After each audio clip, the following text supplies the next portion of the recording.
Shut up and sit down. 16.2 reforms introduced by the 74th constitutional amendment.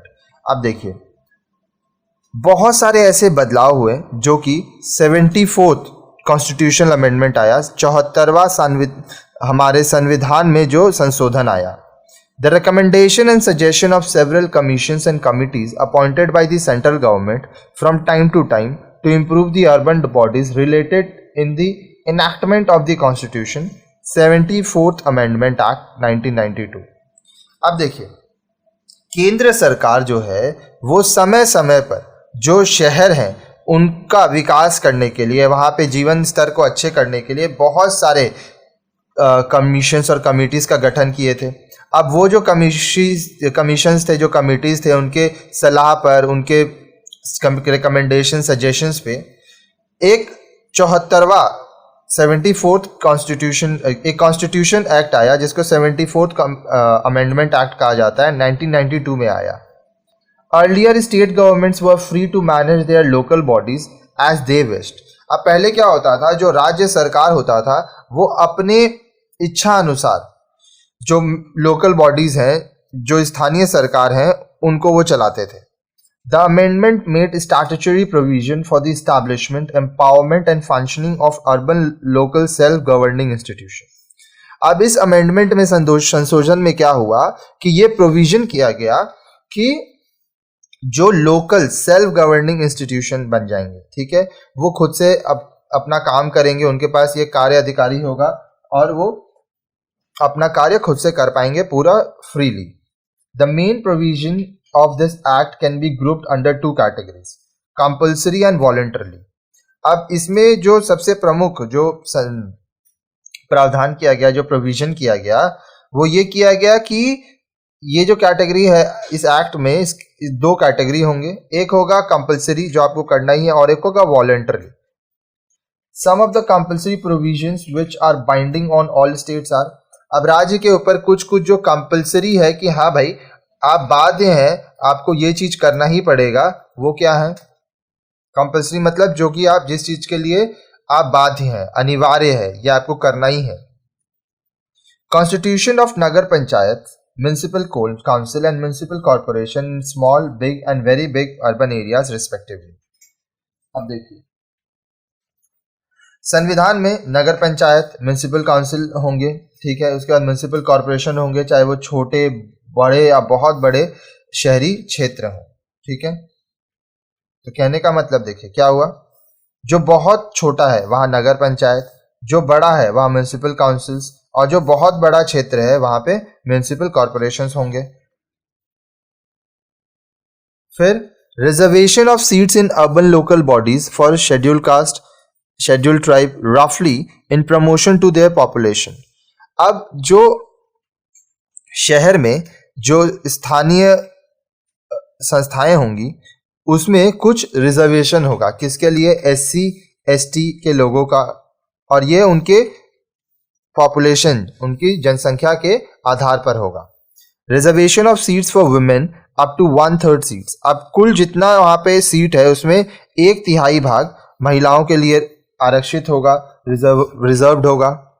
The state election commission constituted in order to conduct election in the Panchayati Raj bodies, she 73 amendment will also conduct elections to the urban local self governing body। इसके आगे अभी हम लोग 73rd amendment के बारे में पढ़ेंगे।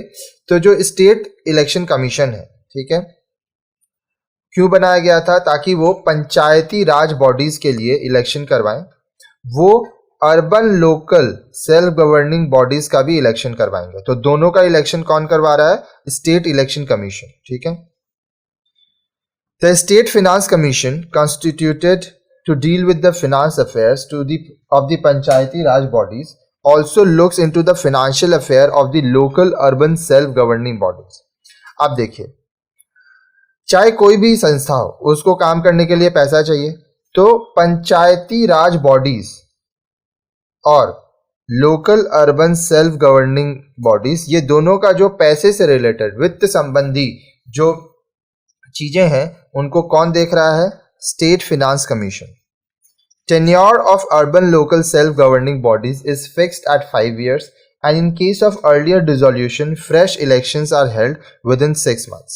अब जो कार्यकाल होता है वो जो urban local self governing bodies जो होते हैं वो 5 साल के लिए उनका कार्यकाल होता है, और अगर 5 साल से पहले वो जो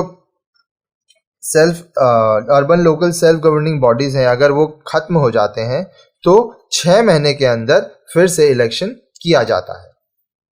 Some of the voluntary provisions which are not binding but are expected to be observed by the states are. अब कुछ ऐसे भी provisions हैं जो कि स्टेट के ऊपर दबाव नहीं है, स्टेट चाहे तो उसको माने, ठीक है, और नहीं भी चाहे तो नहीं माने, लेकिन ये माना जाता है कि अगर स्टेट इसको ऑब्जर्व करेगा तो वो बेटर रहेगा. वॉलंटरी प्रोविजन मतलब आप अपने इच्छा से जो काम करते हैं, ठीक है, वो हो गया वॉलंटरी, और प्रोविजन मतलब प्रावधान करना. Giving voting rights to member of the union and state legislature in these bodies. अब देखिए, केंद्र और राज्य विधानसभा में जो सदस्य हैं उनको ये अधिकार दिया जाए कि वो जो ये urban local self governing bodies हैं, जैसे म्युनिसिपल कॉर्पोरेशन हुआ, नगर पंचायत हुआ, म्युनिसिपल काउंसिल हुआ, उनको चुनने में वो अपना मत दे सके, वोटिंग दे सके. Providing reservation for backward classes. अब जो बैकवर्ड क्लासेस के लोग हैं उनके लिए रिजर्वेशन दे, आरक्षण करें. Giving financial powers in relation to taxes, duties, tolls and fees etcetera. अब देखिए, टैक्स हुआ, ड्यूटीज हुआ, टोल्स, फीस, ये सब के लिए जो आर्थिक शक्तियां हैं वो देना. Making the municipal bodies autonomous and devolution of powers to these bodies to perform some और all of the functions enumerated in the 12th schedule added to the constitution through this act and और to prepare plans for economic development. अब देखिए, जो आर्थिक विकास है उसके लिए आप योजना बनाएं, ठीक है. फिर जो 12th शेड्यूल डाला गया संविधान में, जिसमें ये लिखा गया कि जो म्युनिसिपल बॉडीज हैं वो ऑटोनॉमस बॉडी हो, ठीक है, उनका पावर्स जो है, शक्तियां हैं, वो डिवोल्यूशन हो, ठीक है, ताकि वो कुछ या पूरा काम कर सके, जो कि हमारे संविधान के 12th शेड्यूल में है. In accordance with the 74th Amendment, municipal corporation and municipalities, municipal boards and municipal committees are now regulated in a fairly uniform manner in all the state. अब जो 74th Amendment है इसको ध्यान में रखते हुए जो म्यूनिसिपल कॉरपोरेशन है या जो म्यूनिसिपैलिटीज हैं, म्यूनिसिपल बोर्ड्स या म्यूनिसिपल कमिटी, उनको हर एक राज्य में एक जैसा चलाया जाता है, ठीक है, एक जैसा ट्रीट किया जाता है. However, you must remember that local self-government continues to be a subject in the state list. लेकिन आपको यह चीज याद रखना होगा कि जो स्थानीय स्वयं सरकार जो है, जो वो स्टेट लिस्ट का ही एक सब्जेक्ट है. मतलब जो राज्य सरकार है वह इसके अंतर्गत ही लोकल सेल्फ गवर्नमेंट आता है. Thus, the 73rd and 74th Amendment provide framework for the state in respect of local government. तो जो 73rd और 74th Amendment आया, संशोधन आया, उसमें जो राज्य है उनका स्थानीय सरकार के प्रति क्या उनका क्षेत्र होगा वो दिया हुआ है.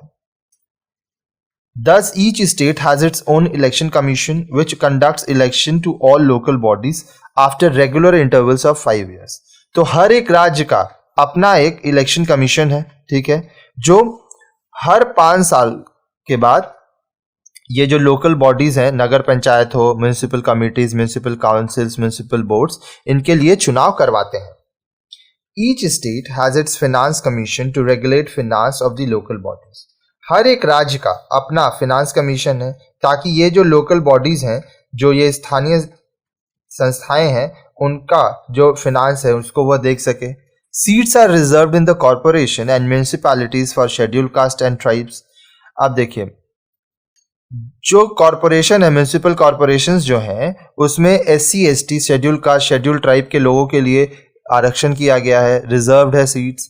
1/3 seats are reserve for women in all local bodies, urban और रूरल, चाहे वह शहरी हो या ग्रामीण हो, अर्बन हो और रूरल. एक तिहाई जो सीट्स है, मान लीजिए अगर आपके पास 30 सीट है तो 10 सीट महिलाओं के लिए आरक्षित किए गए हैं।